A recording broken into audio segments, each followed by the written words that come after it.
இதுதான் நம்ம இறந்ததுக்கு அப்புறம் கிடைக்கிற சொர்க்கமா?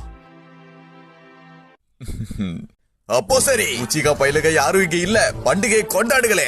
அந்த சாம்பார் பயிலுகளோட தொல்லை இனி இந்த டோபிராமாக்கு இல்ல, அதுவே போதும். அவனுக்கு பண்ண வேலைக்கெல்லாம் இனி நரகத்துல அவனுங்களை வறுத்து எடுத்துட்டு இருப்பானுங்க. வேதனையா இருந்தாலும் எனக்கு அது ரொம்ப பெருமையா இருக்கு. வில்லேஜோட நிலவரை என்னன்னு பாப்போம். என்ன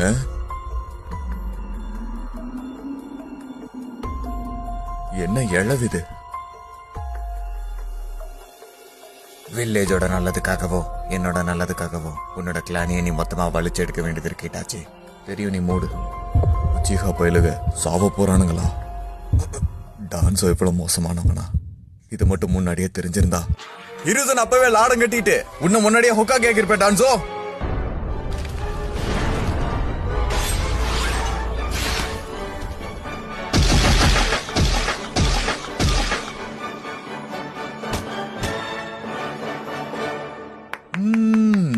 அருமை அருமை அருமை அருமை. ஷோ உண்மையிலே சூப்பரா இருந்தது. அந்த உச்சிகா பயிலுகள்லாம் மொத்தமா அழிஞ்சிட்டானுங்க. அப்ப இதுதான் அந்த சொர்க்கமா என்ன? இதுக்கப்புறம் நாம எல்லா நாளும் இங்கதான் இருக்க போறோம்னு நினைக்கிறேன்.